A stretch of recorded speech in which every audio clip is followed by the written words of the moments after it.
करनी। तो आज हमारे साथ मौजूद हैं अनिल और नसीमा बहन।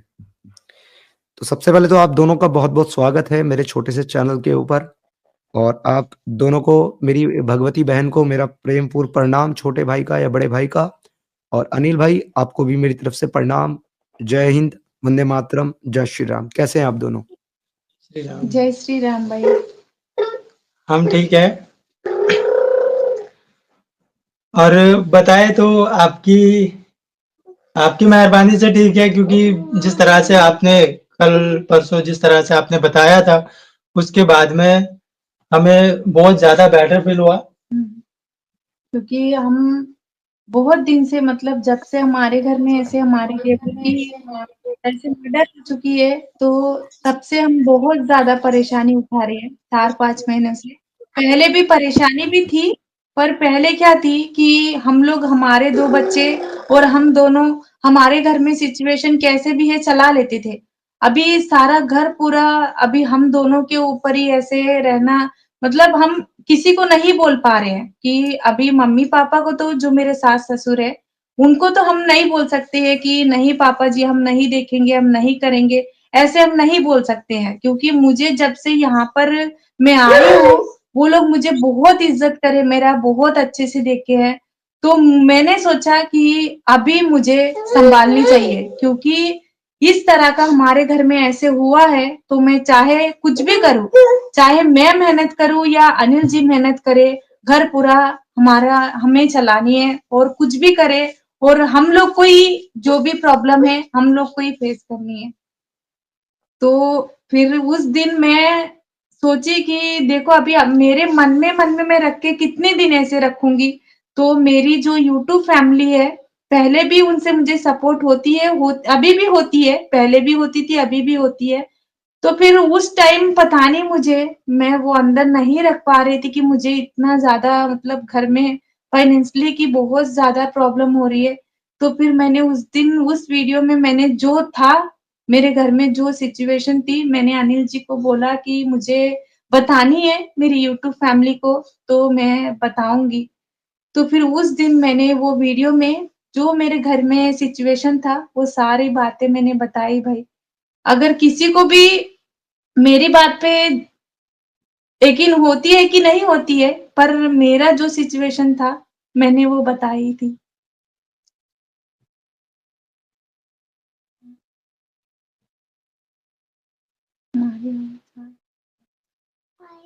जी, ठीक है। चलिए इस पर तो हम बात करेंगे ही खैर। बस अभी मुझे छोटा-सा शॉर्ट में आप ये बता दें अनिल जी और नसीमा बहन, तो जी। आप लोगों को मेरी उस छोटी-सी कोशिश से कुछ थोड़ी बहुत अगर हेल्प मिली और आपको थोड़ी बहुत राहत मिली, तो मुझे खुशी होगी। जी। जी समीर भाई, जिस तरह से आपने एक बार सिर्फ बताया, आपकी चैनल पर आपने जिस तरह से पोस्ट किया, मैं सच में बोलना चाहूँगा कि उस तरह से आज करने के लिए कोई नहीं है। कोई भी नहीं है। जिस तरह से आपने किया है, उस तरह से आज तक किसी ने नहीं किया है। जो हमारे जानने वाले हैं, जो हमारे रिलेटिव है, कभी कोई नहीं करता। जी। क्योंकि अभी लोग क्या है, बहुत ज़्यादा स्वार्थी, जैसे मतलब मोस्टली 100 में से शायद 8% तो स्वार्थी होंगे। जी। क्योंकि हमारी इस तरह की कंडीशन होने के बाद में हमने बहुत लोगों से हेल्प माँगी थी। जी। क्योंकि मैं कहीं जा नहीं पा रहा था जी। और अभी मैं जाता था, फिर भी इनको इनके मम्मी-पापा फ़ोन कर के टॉर्चर करना हो, इनके ऊपर बहुत ज़्यादा बार-बार यहाँ पर आके धमकियाँ देना, यहाँ से तू चल, हम तुझे ले बिना जाएँगे नहीं यहाँ से, वैसे-वैसे बहुत बार हुआ था। तो फिर उसी वजह से मैंने सोचा कि मैं घर पर ही कोई जॉब कर लेता हूँ, जिससे इनके साथ में भी रहूँगा और इनको अकेलापन महसूस नहीं होगा, जिससे वो अपने मम्मी-पापा से मतलब बातचीत भी बंद रहेगी। तो उसकी वजह से मैं घर पे ही था और इस तरह की प्रॉब्लम हो गई। उसके बाद में हम दोनों बहुत हमारे जो मतलब संगठन वाले हैं, उनसे भी हम लोग बात किए। जी। उसमें 10 में से 2-3% लोगों ने हेल्प की थी, बाकी ने हमें बेइज्जत भी बहुत ज़्यादा किया था। बहुत ज़्यादा किए थे। कि मुझे एक बार ऐसे भी हो गया कि ऐसी ज़िंदगी जीना ही बेकार है सच्ची।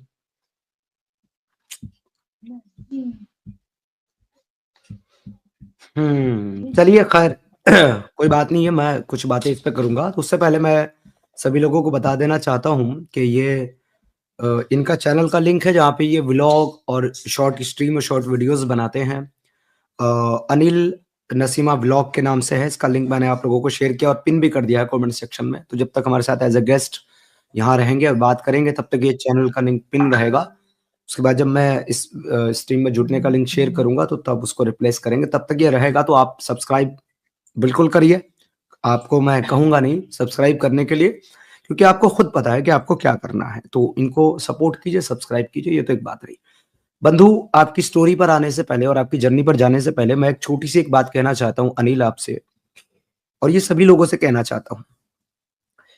मैं एक एक्स मुस्लिम हूँ और जिस वक़्त मैंने अपना घर छोड़ा था इस्लाम की वजह से, इस्लाम छोड़ने की वजह से कि लोग मुझे मारना चाहते थे, कत्ल करना चाहते थे। तो मैं अपने घर से कुछ भी लेकर के नहीं आया था, सिर्फ़ मेरे पास वो बदन के कपड़े जो मेरे बदन पे थे, एक लोवर और एक टी-शर्ट, और मेरे पास में मेरी जेब में ₹430 थे। वो लेकर के मैं अपने घर से निकला, मैंने बहुत संघर्ष किया, दिल्ली पहुँचने तक तकलीफ़ें उठाई। दिल्ली पहुँचने पहुँचने से पहले मुझे एक महान व्यक्ति ने संरक्षण दिया, सहारा दिया, मैं उनका हमेशा सम्मान करता हूँ और हमेशा करता रहूँगा, माननीय तुफैल चतुर्वेदी जी। और उन्होंने मुझे एस्टैब्लिश होने में, स्टैंड करने में बहुत मदद किया। लेकिन आज मैं जो कुछ भी हूँ, जहाँ भी बैठा हूँ, अब आप ये देखिए कि एक व्यक्ति जो अपने घर से ₹430 लेकर के निकला है, जबकि दिल्ली का किराया मेरे घर से, रुड़की से, जहाँ से मैं आया था, हरिद्वार से, वहाँ से दिल्ली का किराया ₹450 था बस का। और मुझे ये बात मालूम थी कि अगर मैं बस में बैठूँगा तो ₹20 किराए में कम पड़ेंगे और दिल्ली जाने के बाद मेरे पास खाने के पैसे भी नहीं होंगे। इसलिए मैं दिल्ली से मेरठ तक मैं पैदल आया था, आधे रास्ते। और मेरठ में मैं पहले मुज़फ्फरनगर पहुँचा, लिफ्ट लेकर के या जैसे-तैसे मुज़फ्फरनगर जाकर के मैंने किराया पूछा, तो उसने बताया ₹410 किराया। मैंने बोला सिर्फ़ ₹40 कम हुआ। फिर मैं आगे बढ़ा, मैं मेरठ पहुँचा। मेरठ जाकर के मैंने फिर से किराया पूछा, बस स्टैंड पे जाकर के, तो उसने मुझे बताया ₹380। उसके बाद फिर मैं और आगे चला और यहाँ तक कि मैं मोदी नगर पहुँच गया और मोदी नगर से मैंने पूछा, कितना किराया बस का? तो तब मुझे पता चला कि वहाँ से किराया था ₹90। तो वो ₹90 किराया देकर के फिर मैं कश्मीरी आइस गेटी बेच पहुँचा और वहाँ जाकर के मैंने सबसे पहले मैंने जो दुकानें थी खाने की, क्योंकि मैंने पूरे 18 या 20 घंटे से खाना नहीं खाया था। तो मैंने वहाँ एक व्यक्ति से पूछा कि मुझे 2 पराठे चाहिए, 2 पराठे कितने के? उसने कहा बैठ जाओ, आप खा लो, कोई दिक्कत। मुझे लगा ईमानदार लोग होंगे। मैं बैठ गया वहाँ पर और मैंने वो खाना खाया। खाना खाने के बाद उसने मुझे छोटा-सा सलाद दिया। मैंने उससे प्याज़ माँगी, उसने प्याज़ की जगह मुझे 4 खीरे और सलाद, प्याज़ ये सब काट के दे दिया और एक चाय मैंने पी। उसके बाद मैंने कहा भाई कितने पैसे हुए? तो मुझे लगा शायद 80-100 रुपए होंगे, लेकिन उसने मुझे ₹540 का बिल थमा दिया। तो मैंने उस बिल को देखा, फिर अपनी जेब को देखा। मैंने कहा भाई मेरे पास तो इतने पैसे नहीं है। तो उसने ये जो बदतमीज़ी वाली आपने बात कही, तो उसने मुझसे इतनी बदतमीज़ी से बात की, मुझसे पैसे भी ले लिए और मुझसे कहा कि बर्तन धो कर के तुम जाना, नहीं तो मैं तुम्हें जाने नहीं दूँगा। तो वहाँ पे एक सज्जन आदमी बैठा था, एक बूढ़ा बुजुर्ग आदमी। उसने मुझे कहा भाई कितने पैसे बनते हैं इनके? और उन्होंने कहा इनके ₹80 कम है। उस व्यक्ति ने अपनी जेब से उसको ₹80 दिए और ₹100 मुझे दिए। कहा बेटा मुझे हालात से लग रहे हो परेशान हो, ऐसी जगह पर कभी भी खाना-वाना खाने से पहले पूछ लिया करो इन लोगों से रेट-वेट, ये ऐसा ही करते हैं। तो इस तरीके से मैं दिल्ली पहुँचा और इस तरीके से मैं आ गया। तो मैं ये कहना चाहता हूँ कि वो ₹430 से आज मैं जहाँ बैठा हुआ हूँ, आज मैं मेरे पास जो कुछ भी है, आत्मसम्मान है, सम्मान है, आप लोगों के सामने मेरी एक पहचान है, जो भी कुछ है, ये मुझे सनातनियों का, ये मुझे धर्म के रक्षा करने वालों का, ये मुझे जो है मानवता के साथ खड़े होने वालों का दिया हुआ है। मेरे पास आने वाला एक-एक पैसा, मेरे पास आने वाले एक-एक पैनी, मैं कोई नौकरी नहीं करता, कोई जॉब नहीं करता, मैं किसी का रिश्तेदार नहीं हूँ कि लोग मुझे पैसे दें उठा करके। केवल जो काम मैं कर रहा हूँ धर्म का और मानवता का, ये काम करने के कारण लोग मुझे सहयोग करते हैं और इतना करते हैं कि जितनी मेरी औकात नहीं है, जितना मैं डिज़र्व नहीं करता। तो ये धर्म का दिया हुआ पैसा है अनिल भाई और नसीमा बहन, जो कि मैं चाहता हूं कि पूरी तरीके से धर्म के रास्ते पर ही लगे, क्योंकि यदि ये धर्म के नाम पर दिया हुआ पैसा 1 रुपया भी मैंने अधर्म के नाम पर लगाया तो मेरा तो सर्वनाश निश्चित है, कोई टाल नहीं सकता। लेकिन आगे लोग धर्म के नाम पर किसी की भी मदद और सहायता करने से पहले 1000 बार सोचेंगे। ये मेरा विचार है। तो मैंने आपके लिए कुछ नहीं किया, मैंने आपकी कोई मदद नहीं की, मैंने केवल वो किया है जो धर्म मुझे कहता है करने के लिए, और धर्म के आधार पर जो मेरा कर्म है, जो मेरा कर्तव्य है, जो मेरी ड्यूटी है, मैं केवल उसको निभाने का प्रयास कर रहा हूं, जिसको मैं पूर्णतः रूप से निभा नहीं पा रहा हूं। इसके लिए मैं क्षमा प्रार्थी हूं आप सब लोगों की, क्योंकि अगर मेरे रहते हुए और मुझे हजारों लाखों रुपए की फंडिंग मिलने के बाद मेरी नसीमा बहन जैसी बहन और मेरा अनिल जैसा भाई अगर अपने मासूम बच्चों को एक वक्त का दूध देने के लिए 100 बार सोचते हैं और मुझे उनके बारे में पता नहीं है, तो मेरी विफलता है, ये मेरी अपनी कमी है, ये आपकी कमी नहीं है। और मैंने जो किया है वो करके मैंने केवल अपनी गलती को सुधारने का प्रयास किया है। मैं केवल ये चाहता हूं कि मेरा जो भी उद्देश्य है मानवता का और धर्म स्थापित करने का, उसमें मैं अपना क्षण क्षण और एक एक पैनी जो मुझे धर्मावलंबियों से और धर्म के रक्षा करने वालों से धर्म और मानवता के नाम पर मिलती है, उसको केवल और केवल धर्म के लिए लगाऊं। और मैं नहीं समझता कि इस दुनिया में ऐसी भगवती, ऐसी बहन की सहायता करने और ऐसे भाई को सहायता देने जिसने हिंदू सनातनी होने के बाद एक भगवती को जीवन में एक अच्छा जीवन देने के लिए उसको अपना संगनी बना करके, उसको अपना साथी बना करके, उसको अपने सर का ताज मुकुट बनाया है, उसकी सहायता से बड़ी कोई धर्म की सहायता हो नहीं सकती। अगर मैं फिर कहता हूं कि सनातनियों को यदि दान करना है तो उन मंदिरों में दान मत करो जिन मंदिरों में दिया हुआ आपका दान और चढ़ावा सरकार लेकर के मदरसों को फंडिंग करती है।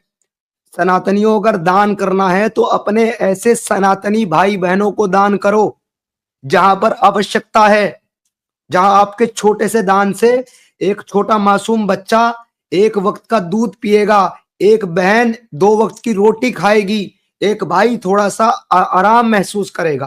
तो जो हमें करना है वो तो हम करेंगे, भाई के लिए हम नौकरी का भी इंतजाम करेंगे, रहने की व्यवस्था भी करेंगे, ये तो मेरा आश्वासन है, वो तो मैं करूंगा और जो कर सकता हूं जिस स्तर पे वो करूंगा। परंतु आप लोगों से सिर्फ इतना सा निवेदन है मेरा, हिंदू सनातनियों, अपने दान को और अपने पैसे को वहां दो जो आपके दान के पात्र है, आपकी सहायता के पात्र हैं। ऐसी जगह पैसा लुटाने से कोई लाभ नहीं है जहां पर आप लुटा रहे हो अपना पैसा और उसका कोई हिसाब आपके पास नहीं है। तो ये भाई छोटी सी बात मैंने इसलिए कही है क्योंकि आपको ये लग रहा होगा कि भाई समीर ने बड़ा एहसान कर दिया हमारे पर, बड़ा कोई तीर मार दिया। मैं कुछ भी नहीं हूं, मैं केवल एक दास हूं, मैं केवल एक माध्यम हूं। सबकी रक्षा करने वाला और सबको पालने वाला वो परम परमेश्वर पिता, वो योगेश्वर भगवान, योगेश्वर श्री कृष्ण है, सबके पालनहार, मेरे भी और आपके भी।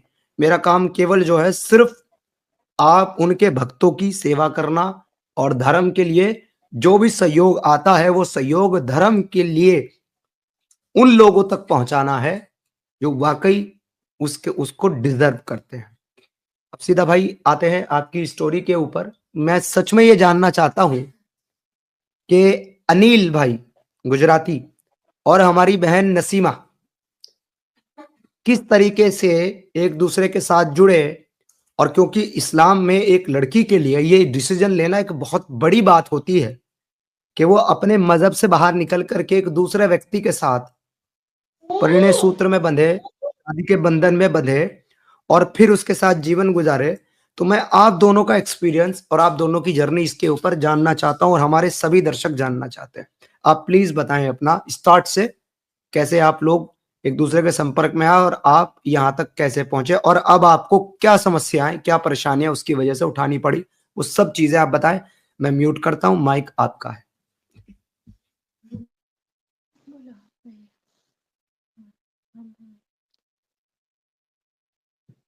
2021 शायद 2021 ना, मैं अहमदाबाद में जॉब करता था, होटल मैनेजर।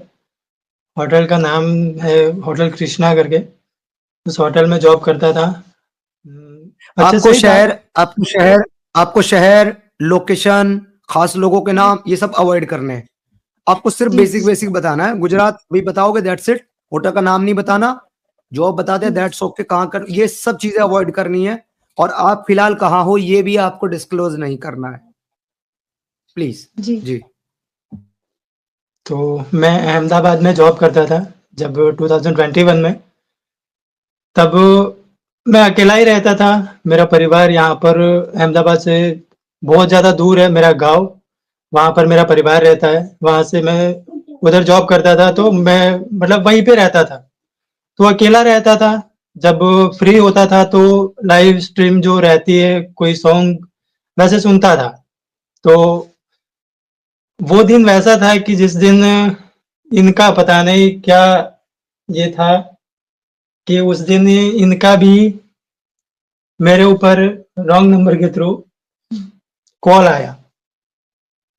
और ये एकदम से अपनी जो मतलब पीड़ा थी वो बताने लगी। वो शायद अपने किसी रिलेटिव से बात करना चाहती थी, पर रॉन्ग नंबर के थ्रू मेरे नंबर के ऊपर कॉल आ गया।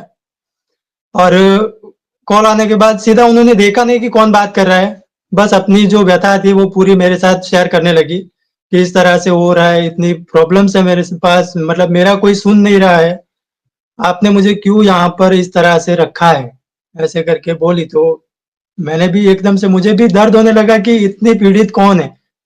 मैंने भी जानना चाहा, पर मेरी जैसे अच्छा, अगर मैंने कोई बात समस्या ना हो, अगर कोई समस्या ना हो और कोई दिक्कत ना हो, तो अगर आप मतलब कंफर्टेबल हो बताने में कि क्या दिक्कत थी बहन को, तो आप बता सकते हैं। कोई प्रॉब्लम हो तो जाने दीजिए। जी। उस दिन भाई मैं उस दिन अभी मेरे मम्मी-पापा तो नहीं सुनते थे। मुझे 17 इयर्स में वो लोग शादी कर दिए थे। जब मुझे 17 भी नहीं हुए थे, 17 मुझे शुरुआत हुआ था। मैंने उनको कहा कि ये तो मेरे उम्र से ज़्यादा उम्र का लड़का है, जो मुझे उन्होंने रिश्ता देखा था उस टाइम। मैंने उनको बोला कि कम से कम मुझे एक बार फ़ोटो देखने दो, उसके बाद में आप जैसा बोलो मैं करूँगी। उन्होंने उस टाइम नहीं तो वो लड़के का कोई फ़ोटो दिखाया था, ना उनके परिवार से बात कराए थे, कुछ भी नहीं था। तो फिर मैंने सोचा कि चलो कोई बात नहीं, क्योंकि अभी माँ-बाप है, वो तो ऐसे नहीं सोच के करते हैं कि हमारी लड़की बुरे इसमें जाए। तो उसके बाद में उन्होंने 17 इयर्स में मेरी मैरिज कर दिए थे, मार्च में। फिर वहाँ पर जाने के बाद में, जो मेरा सिचुएशन था, वहाँ पर मुझे झेलनी पड़ती थी। क्योंकि अभी शादी होने के बाद में लड़की को एक पूरा मतलब 18 साल में मेजर होने के बाद में किया जाता है शादी तो। 17 इयर्स में वो लोग शादी कर दिए थे। उसके बाद में उस घर में जाने के बाद में, ना तो मेरा कोई सुनने वाला था कि हाँ, ये मेरे परेशानी है। माँ-बाप तो अभी शादी तो कर चुके हैं। मैंने उनको ये एक बार बोली कि क्योंकि अभी जो मेरे एक्स हस्बैंड था, वो शादी करने के बाद में जो वाइफ को जितना केयर करते हैं कि हाँ, ये मेरी वाइफ है, इसको कैसा लग रहा है कि यहाँ पर आने के बाद में ये परिवार में मेरा भरोसा रख के आई है, तो इसको क्या बेटर फील हो रही है कि क्या है? कुछ भी नहीं पूछता था, कुछ भी। तो फिर जो होता था, मैंने वो शाम को जॉब से जाके आता था, तो मैंने उसको हर एक चीज़ बताती थी कि मुझे ये प्रॉब्लम हो रही है, तेरी मम्मा से मुझे ये सारी चीज़ें हो रही है, मैं किसको बोलूँ? तो वो ना तो मेरे पेरेंट्स को ना बोलने देता था, फिर ऐसे खुद उसको बोले तो भी, ना मुझे भी मत बोलो। ऐसे करके मैंने 1 साल पूरा मैं किसी को भी नहीं बोली थी। जो मेरे ससुराल में था, मैं वही चलो कोई बात नहीं, अभी ठीक हो जाएगी, अभी ठीक हो जाएगी। तो फिर मैंने एक दिन बिना बोले मैं वहाँ से मेरे ससुराल में से मैं मेरे घर पे चली गई थी। किसी को भी नहीं बोली थी। क्योंकि ना तो मुझे कोई एक रास्ता पता है क्योंकि हम लोग घर पे हैं, तो हम लोग घर पे मैं पढ़ाई भी छोड़ दी थी। क्योंकि घर में अभी बहुत ज़्यादा प्रॉब्लम्स हो रही थी उस टाइम पे, हम लोग 4 बहनें हैं। तो पापा को भी तबीयत खराब हुई थी, तो बहुत ज़्यादा बुरा वक़्त चल रहा था। तो हम लोग मैं वहाँ पर भी ये कंपनी में जॉब करती थी, उसी टाइम पे। तो वहाँ पर मैंने बिना बोले उनके घर पे चले गई, मेरे मम्मी-पापा के घर पे आ गई। तो फिर मैंने बोला कि मुझे वहाँ पर नहीं रहनी, क्योंकि उसने 2-3 बार मुझे मारा था, तो उसी चीज़ से ही मैं चले गई थी। अभी यहाँ पर रह के मैं उनको बोल रही हूँ तो भी नहीं सुन रहे, कोई एक भी मेरा सुनने वाला नहीं है। मैं रहूँ तो मैं क्या करूँ? मैं चाहे मैं ज़िंदा रहूँ कि जी, मर जाऊँ, मैं क्या करूँ?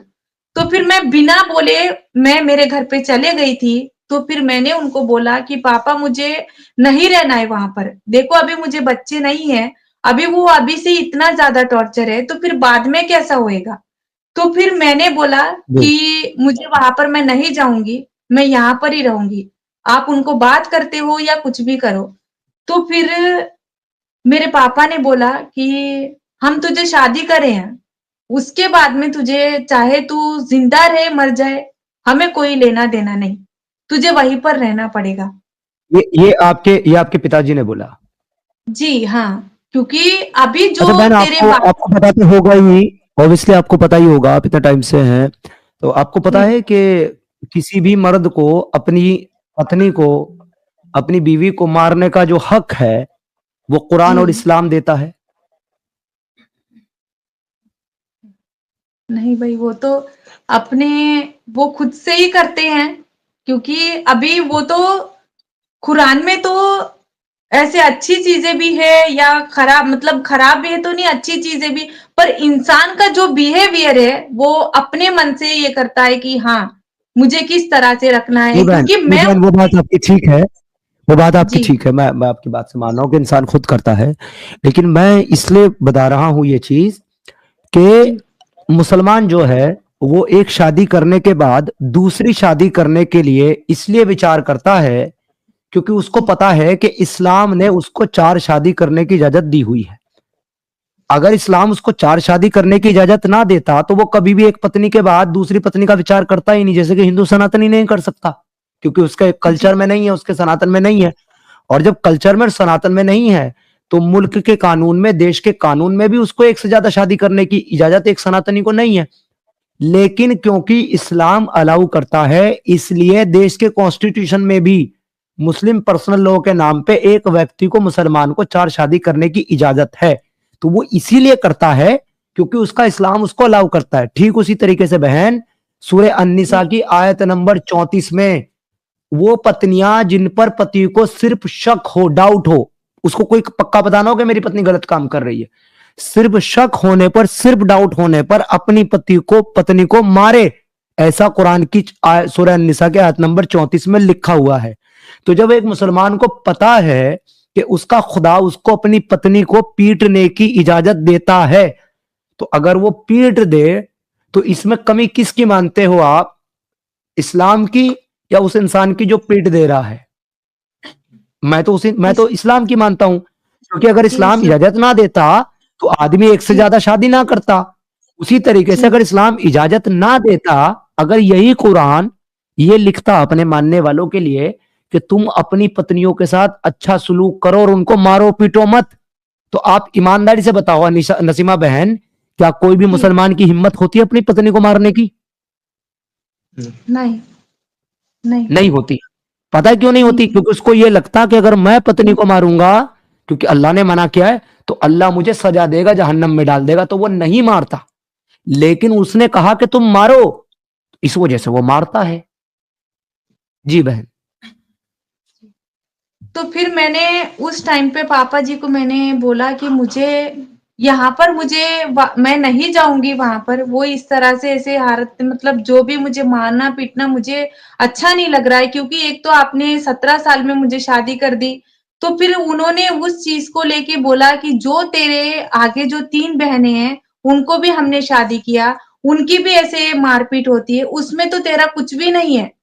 तेरा तो सिर्फ ऐसे एक बार ही हुआ है। मेरी बहन बड़ी बहन जो है वो बहुत ही मतलब मैं उसका देख के मुझे कभी-कभी लगता है कि अभी भी बेचारी पता नहीं किस तरह से रह रही है। क्योंकि मैं उसको बचपन से जानती हूँ, मैं उसकी बहुत ज़्यादा सुनी थी कि हाँ, मेरा हस्बैंड ऐसे कर रहा है, ऐसे कर रहा है। तो उसी चीज़ से ही मुझे डर लगा कि आगे भी मेरी लाइफ शायद हो सकती है ऐसे। मैं यहाँ पर ऐसे इस तरह से बोल रहे हैं मेरे पापा कि तुझे वहीं पर रहना है। तो फिर उसी चीज़ से ही वो लोग समझाए थे, फिर ये सब कुछ हुआ, तो मुझे फिर से उसी घर में भेजे कि तुझे उसी घर में जाना है। फिर मैंने वहाँ पर मैंने 2 साल हो गया, 3 साल हो गया, फिर वहाँ पर आई कि बच्चों की बात। मैंने बोला कि मेरी मेरी लाइफ़ ही इतना ज़्यादा ये है, तो मैं बच्चों को क्या करूँ? तो फिर उस टॉर्चर से भी उन्होंने बोला कि तुझे मतलब बच्चे क्यों नहीं पैदा करेगी? मैंने बोला बच्चे क्यों नहीं पैदा करी? मेरा ही यहाँ पर कोई सुनने वाला नहीं है, तो फिर मेरे बच्चे पैदा होएँगे तो क्या होगा? उस चीज़ से भी हम लोग को बहुत ज़्यादा मुझे टॉर्चर हुई थी। तो फिर उसके बाद में फिर वो ऊपर वाला पता नहीं मेरी लड़की को मुझे फिर किस तरह से उसने ये किया है। तो फिर मुझे एक लड़की हुई, मैंने सोचा चलो अभी एक लड़की मुझे हुई है, तो उसके बाद में मेरी लाइफ़ चेंज होएगी, कोई बात नहीं। मुझे मेरी लाइफ चेंज होने का मुझे कोई रास्ता मुझे नहीं दिख रहा था क्योंकि वो 1 साल हो गया उसको, 2 साल हो गया, उसको तीसरा साल भी आ चुका था जब स्कूल जाने का टाइम है उसका। तो उस टाइम पे भी मुझे मुझे एक तो पहले से ही वहाँ पर थायरॉइड की प्रॉब्लम थी, अभी मुझे थोड़ा-सा कम है, नहीं तो पहले मुझे बहुत ज़्यादा प्रॉब्लम रहती थी। तो वो चाहे मारे या मैं रोऊँ या कुछ भी करूँ, तो मुझे ऊपर सांस से बहुत ज़्यादा दिक्कत हो जाती थी। तो फिर 3 साल के बाद में मैंने सोचा कि मुझे यहाँ पर नहीं रहनी, चाहे वो मेरे पेरेंट्स बोले या कुछ भी होए। तो फिर एक दिन मैंने जी, मेरी जो एक मामा की लड़की थी, मुझे उसको फ़ोन करनी थी क्योंकि अभी वैसे भी मेरे बहन भी नहीं सुनने वाले हैं, मेरे पेरेंट्स भी नहीं सुनने वाले हैं। तो फिर मैं उनको करने के बगैर इनको वो कॉल आया था। मुझे वो ये गलत हो गया था नंबर, मुझे नहीं समझ में आई थी। फिर वो भगवान ने पता नहीं उसको क्या रास्ता दिखाना था। मेरी लाइफ़ के लिए मुझे इतना ज़्यादा आज मैं मुझे बहुत प्रॉब्लम्स तो है, नहीं है ऐसी बात नहीं है, पर हमारे में प्यार की जो ये है, वो मेरे लिए कमी नहीं है। वो मुझे बहुत ज़्यादा प्यार देते हैं, पर अभी जो प्रॉब्लम्स है, हमें एक उम्मीद है कि ठीक हो जाएगी। तो उस टाइम पे एक मैं बार देखिए प्यार से मैं ज़्यादा इम्पोर्टेंट मैं बहन सम्मान को मानता हूँ, प्रेम से ज़्यादा इम्पोर्टेंट। तो क्या अनिल जी आपको सम्मान देते हैं कि नहीं? बहुत ही ज़्यादा मेरे आज यहाँ पर मुझे ये इम्पोर्टेंट 5 साल हो चुका है। मैं कभी ऐसा ये नहीं है कि मुझे इनकी वज़ह से आँख में पानी आई है। मुझे जो आई है, कभी भी मेरे पेरेंट्स आए हैं, या झगड़े हुए हैं, या पुलिस के इसमें हम लोग घूमे हैं, उस चीज़ से हुई है। इनके इससे मुझे कभी नहीं हुई है। मुझे कोई झूठ बोलने की ये नहीं है भाई। देखो लाइफ़ में तो नीचे-ऊपर होती जी, ही है, मुझे पता है। पर इनकी वज़ह से क्योंकि ये जिस तरह से मुझे उसी टाइम बोले थे कि देखो मेरी फैमिली एक्सेप्ट करती है कि नहीं करती है, चाहे वो करे या ना करे, फिर भी मैं तुम्हें बाहर ले जाके हम दोनों सेपरेट रहेंगे, कोई बात नहीं। तो इनकी वज़ह से मुझे अभी तक ऐसे कोई भी चीज़ से मतलब अभी हमारी लाइफ में तो प्रॉब्लम्स हो रहे हैं, वो तो होती है, पर प्यार में हो या इनकी वजह से कभी मुझे रोना हो, आज तक मेरी लाइफ में नहीं हुआ है। मुझे जी। वही चाहिए था बहुत अच्छी बात कि है। तो आपकी आपकी जो तकलीफ़ है वो तो मुझे समझ में आई। मैं बस एक प्रश्न जी, पूछ कर के फिर अनिल भाई के पास चलूँगा ताकि वो आगे कंटिन्यू करें वहाँ से कॉल से जो आपका लगा था। तो आप अपने जी, बच्चों को साथ लेकर के आई हैं जो आपके साथ थे? जी, जी, साथ में मेरी जो लड़की थी, वो अभी मेरे साथ में ही है। फिर भी हम लोग एक टाइम पे हम लोग को आंध्रा जाना पड़ा था, तो वो वहाँ पर रह गई थी। मैं अभी मेरे जो चैनल पे वही मेरा स्टोरी में मेरा ये है। तो उस टाइम एक बार ऐसे हुआ था, तो वहाँ पर हम लोग 1 साल हम लोग बात करे थे। 1 साल हम दोनों कॉल पर बात करने के बाद में, अभी इनके घर पे पूछा गया था कि, "तू शादी क्यों नहीं कर रहा है?" मतलब किस लिए नहीं कर रहा है? तेरे छोटे भाई को शादी हो गई, बड़े भाई को शादी हो गई, तू क्यों नहीं कर रहा है? अगर कोई दूसरी मतलब तेरी लाइफ में कोई लड़की है, तो हमें बता दे कोई बात नहीं। तो फिर इन्होंने बोला कि मैं बाद में देखता हूँ क्योंकि अभी एक ही बार में बता भी नहीं सकते, अगर कोई सिंगल लड़की है, वो भी इनके धर्म की है, तो कोई बात नहीं। तो फिर मैं तो आंध्रा की हूँ और फिर मैं मुस्लिम हूँ और मैं शादीशुदा हूँ, फिर मुझे एक लड़की भी है। तो घर पे किसी को भी बोलने के लिए दिक्कत होती है। तो फिर इन्होंने बोला कि मुझे हुँ। अभी मैं आपके मतलब मेरे घर में तुम्हारे लिए मैं बताऊँगा कि मेरी लाइफ में ये लड़की है। मैं उसको यहाँ पर लाना चाहता हूँ, अपना साथ रखना चाहता हूँ। क्योंकि अभी मेरी फैमिली बार-बार मुझे पूछ रही है कि तू क्यों नहीं शादी कर रहा है? किस लिए नहीं कर रहा है? तो फिर एक दिन इनके भैया को बताए थे मतलब जो मेरे देवर अभी डेथ हो चुकी थी, उनको बताए थे क्योंकि वो दोनों ये एक साथ में एक दोस्त की तरह, एक भाई की तरह मतलब दोनों बहुत ज़्यादा क्लोज़ रहते थे। तो उसी दिन एक दिन उन्होंने बोला कि अनिल जी ने बोला कि मुझे एक लड़की से प्यार हुआ है, वो रहती है आंध्रा में, पर वो मुस्लिम है और वो शादीशुदा है। उसको एक लड़की भी है 3 साल की।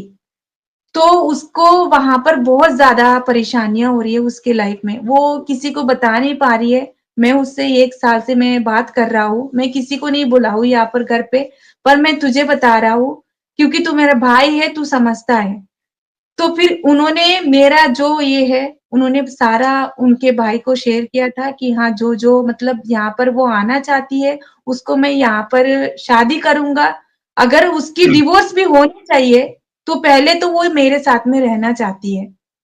तो फिर उन्होंने बोला कि देख उसका वहाँ पर पूरा कल्चर मतलब उसका जो फैमिली का है वो पूरा अलग है। तुझे पहले हम लोग यहाँ पर किस तरह से रहते हैं और हमारी फैमिली कितना नॉर्मल रहती है और फाइनेंशियली में कितना नॉर्मल रहती है, तुझे वो सब कुछ तुझे बताना पड़ेगा और तुझे घर से लेके गाँव तक सब कुछ तुझे दिखाना पड़ेगा।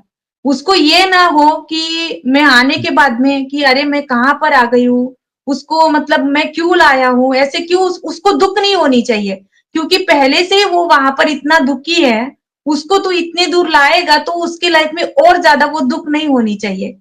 तो फिर इन्होंने मुझे यहाँ का इनका घर का ये पूरा मुझे दिखाया था और इनके फैमिली से, इनके परिवार से सबसे मुझे बात करवाए थे कि मतलब उनके इंसान मतलब उनके घर वाले इंसान कैसे हैं, वो मुझे भी पता चले। तो फिर इन्होंने बोला कि आप बात करो मेरे फैमिली से, मेरे परिवार कैसा है तुम्हें पता चले, ऐसे करके इन्होंने बोला। तो फिर इनके मम्मी-पापा, भाई-भाभी सब मेरे से बात करे थे। मुझे कोई ऐसे 1 दिन, 2 दिन नहीं बात करे थे। मुझे कम से कम 7-8 महीने मेरे साथ में बात करे थे। तो उसके बाद में इन्होंने बोला कि अभी हम लोग ऐसा कितने दिन हम लोग कॉल पर ही हम लोग बात करते रहेंगे, क्योंकि मेरा भी एक ज़िंदगी है।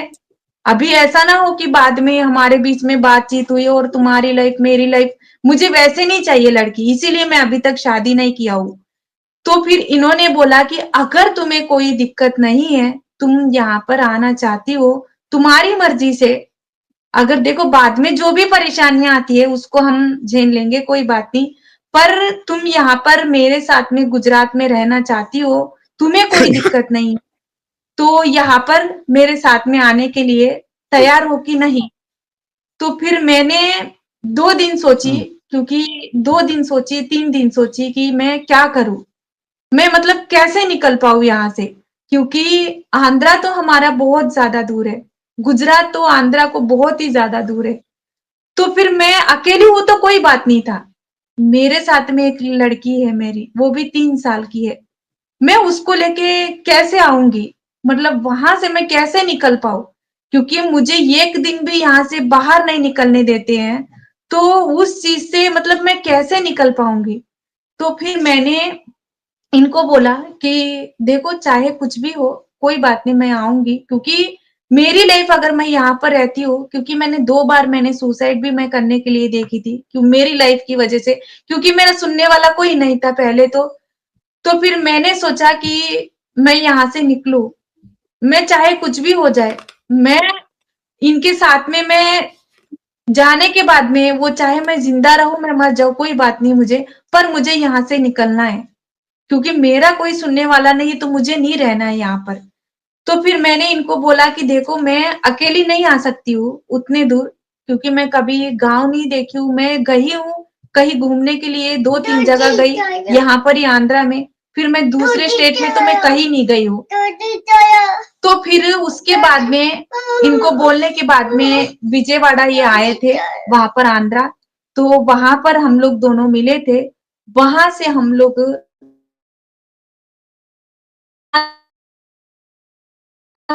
और बीच में भी प्रॉब्लम्स हुई हम लोग प्रॉब्लम्स हुई उस टाइम हम लोग पर आने के लिए हमको बस करना था वहाँ पर हम लोग एक मुस्लिम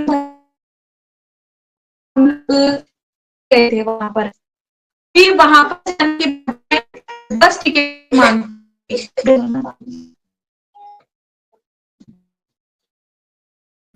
अच्छा, आपकी साइड से ना कुछ थोड़ा-सा इंटरनेट का इश्यू हो रहा है। अभी आवाज़ आपकी कट रही है, अभी थोड़ा-सा शायद इंटरनेट का इश्यू है आपका। अब आप ज़रा अपना नेटवर्क ठीक कीजिए, आपका शायद नेटवर्क का इश्यू है। ज़्यादा परेशान कर रहा था। नहीं, नहीं, कोई दिक्कत नहीं। बट आपका शायद आपका नेटवर्क भी परेशान कर रहा है बच्चे के साथ-साथ। दोस्तों लगता है कुछ इंटरनेट इश्यू है, हो जाता है।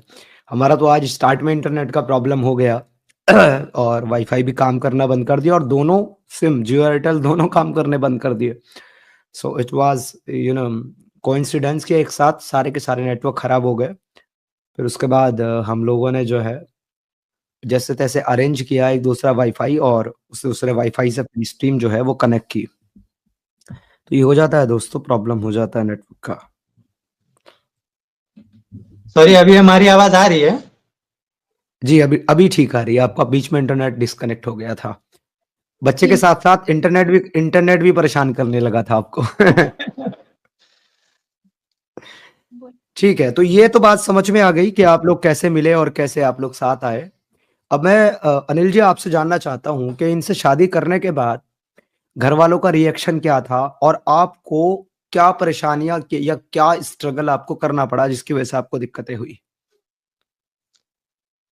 मेरे घरवाले तो एकदम सीधे-साधे हैं, बिल्कुल नॉर्मल, कभी कोई बात पे मतलब ना ना बोलना या वैसे नहीं है। मैंने इनको लाना चाहा तो उन्होंने उसमें भी मुझे एक्सेप्ट किया, इनको भी बहुत अच्छे से एक्सेप्ट किया, जिस तरह से शायद और लोग नहीं कर पाते। पर इनको और जो हमारी बेटी है, उसको भी बहुत अभी तक बहुत प्यार से ही रखे है।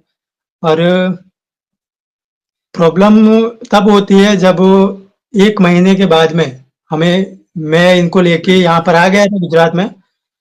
तब 1 जी। महीने के बाद इनके पेरेंट्स को पता चलता है कि हुँ, मतलब कोई कॉल कॉल डिटेल के थ्रू इन्हें पता लगाया कि ये कहाँ पर है।